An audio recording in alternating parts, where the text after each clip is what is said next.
Bloody Mary, Dracula, and Ivan the Terrible, the king who smashed his son's head. Welcome back to the channel. Today we will meet the first Tsar of Russia, the man who changed the history of his country forever. He was called Ivan the Terrible. His name alone strikes fear into our hearts. But what if I told you that all those stories about his brutality are nothing but a carefully crafted lie? What if there's more to Ivan IV than meets the eye? And how did this ruthless tyrant murder his only son? Stay tuned. It's gonna be a wild ride. In 1533, at the age of 3, Ivan became the ruler of Russia. But, in fact, no one really knows how he got on the throne. His father, Grand Prince Vasily III, died when Ivan was only 3 months old. Then his mother, Eleanor, ran the country until she died when Ivan was 8. During this time, Ivan was raised by a succession of incompetent guardians, one of whom blinded him in one eye. Many believe it was no accident. Could this have been the beginning of Ivan's paranoia?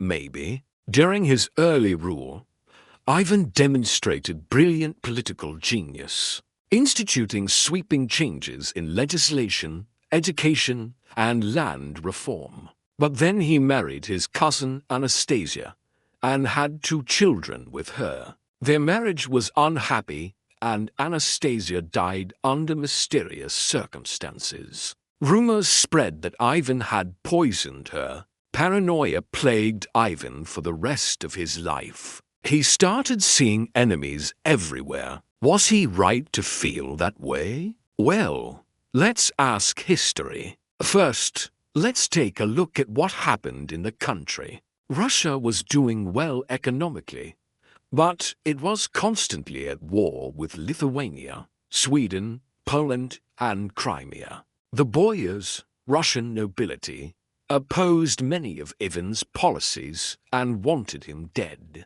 Queen Elizabeth of England and the Pope were also trying to kill him. In 1564, a fire broke out in Moscow, and rumors circulated that it was no accident, but the work of his own sister. The situation was getting worse. When Ivan married his second wife, the beautiful and influential Catherine Ivanovna, his sister tried to poison him. The boyars hated his wife, and Ivan decided to get rid of them once and for all. He created a secret police force called the Oprichnina to arrest and execute people suspected of treason. They weren't given a trial, nor were they allowed to testify on their own behalf. The Oprichnina went on a rampage. Entire noble families were slaughtered, tortured, imprisoned,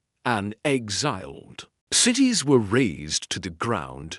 Men, women, and children burned alive, crucified, or drowned. By 1566, Ivan the Terrible became the most hated and feared monarch in Europe. Even though he'd made Russia a major European power, killed thousands of nobles, and wasted millions of rubles on the Oprichnina, his paranoia continued. His new wife bore him a son, and this should have made him happy. After all, he'd always wanted an heir. But Ivan didn't care for fatherhood. He ruled with such a tight fist that no one could even approach him without permission. One has to wonder, why? Why was he so afraid? Why did he need so much power? Why couldn't he trust anyone? Why? Because his childhood was hell. No one loved him. He never felt safe. His mother died when he was 8. His sister tried to kill him. His advisors were scheming to take the throne. But despite all this, Ivan the Terrible managed to become the most powerful ruler in Russia. When his son was born, He thought that finally something good had happened to him. He named him Ivan, too. We will call him Ivan the Younger, or Tsarevich. Unlike his father, the young man was handsome, charming, and intelligent. He led successful military campaigns and enjoyed the adoration of his people. But Ivan the Terrible despised his son because he reminded him of his own lost youth. Ivan the Younger was a link to his past. A part of the young prince's soul belonged to another era, an era of kindness, joy, and hope, everything that Ivan IV had never experienced. So naturally, he was jealous of his son. A few years before the terrible incident, the king ordered the construction of a magnificent palace. There were only two requirements. First, every room must have a window overlooking the courtyard, so he wouldn't feel trapped. Second, he wanted the walls to be soundproof so he could scream and make as much noise as he wanted, and no one could hear him. Obviously, the architect took these instructions literally. Only there was one room without a window, a small chamber where the king kept his weapons and his scepter. One day in 1581, Ivan the Terrible invited his son and future daughter-in-law to inspect the palace. He showed them around, pointing out the beautiful courtyards, lush gardens, and exquisite interiors. Then they arrived at the weapons room. It was dark and damp. The windows were boarded up and a thick layer of dust covered everything. As they walked inside, Ivan the Terrible picked up his favorite scepter. It was made of metal, very heavy and very sharp. Suddenly, Ivan noticed his future daughter-in-law. Her name was Yelena. She was young, beautiful, pregnant, and perhaps a little naive. She wore a low-cut dress that exposed her shoulders and some of her chest. The king had never seen such a beautiful woman, and he got carried away. You know, history is full of terrible men who abuse their power, and this is one of the worst cases of that. Ivan the Terrible, the king of Russia, grabbed Yelena and started kissing her roughly. She cried out in horror. This was outrageous. How could the king do this to his son's fiancée? But Ivan wasn't done yet. He pulled her dress up even higher and pinched her breast hard. She screamed in pain. The king had gone too far this time. At that moment, Ivan the Younger entered the room. He couldn't believe his eyes. His father, the great and terrible king, was assaulting his fiancée. Ivan the Younger stepped forward and shouted, "Stop it, father! What are you doing?" The king looked up. At first, he tried to pretend that nothing had happened, that everything was fine. But his son wasn't having any of it. He demanded that his father apologize immediately and begged his fiancée to leave the room. She was visibly shaken, but Ivan the Younger helped her up and escorted her out. Then he turned to his father and asked again for an apology. Now, imagine the scene from the king's point of view. Here was his son, a brave warrior who'd beaten the Turks and taken Polish cities, telling him what to do. The king felt like his authority was being challenged. His face turned red with anger. Ivan the Younger was just 29 years old, and his father was almost twice his age. Yet here he was being lectured by his son. That was unforgivable. Ivan the Terrible grabbed his scepter and smashed it into his son's head.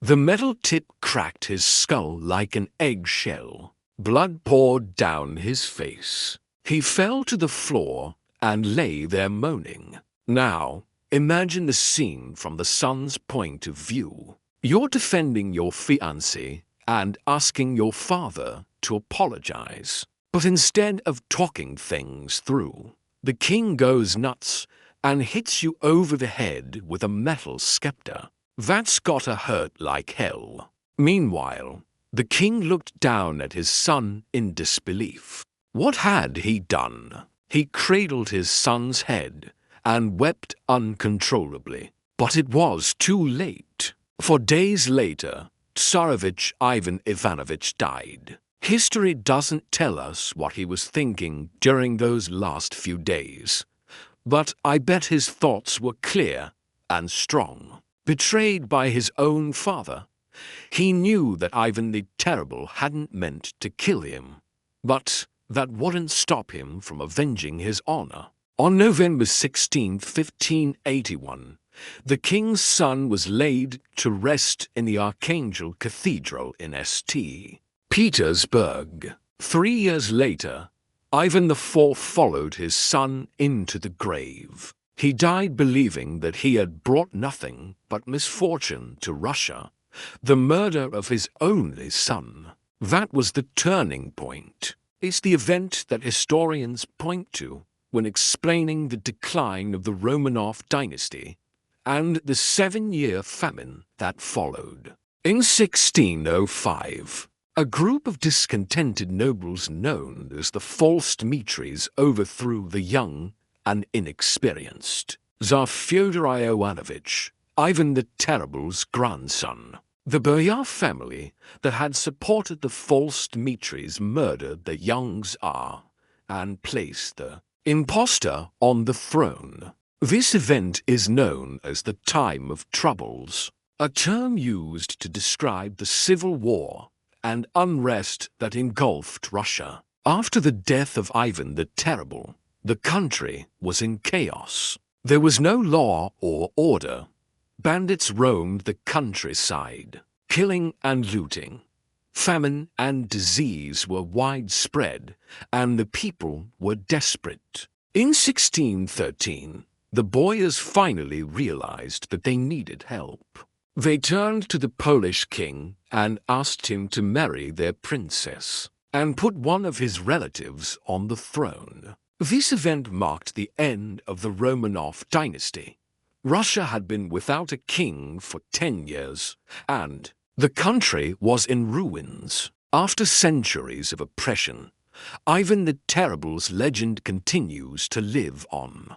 Famous works of art depict him striking his son's head, even though no one knows if it's true. The story of his brutality has captured the imagination of millions. People still debate whether Ivan the Terrible was a paranoid tyrant or a misunderstood reformer. We may never know the truth, but one thing is certain: his name will live on in infamy. Some historians say that the story of the murder is a fabrication, a piece of Polish propaganda designed to demonize the Tsar and weaken the Russian state. But whether a literal truth or a powerful legend, the story of the murder perfectly encapsulates Ivan's unpredictable and violent nature. The fact that his son was the most likely person to control his father's rage makes his murder an act of self-destruction for the Tsar. So what do you think? Was Ivan the Terrible a misunderstood hero or an evil villain? Let me know in the comments below. Thanks for watching. Remember to like and subscribe. See you next time.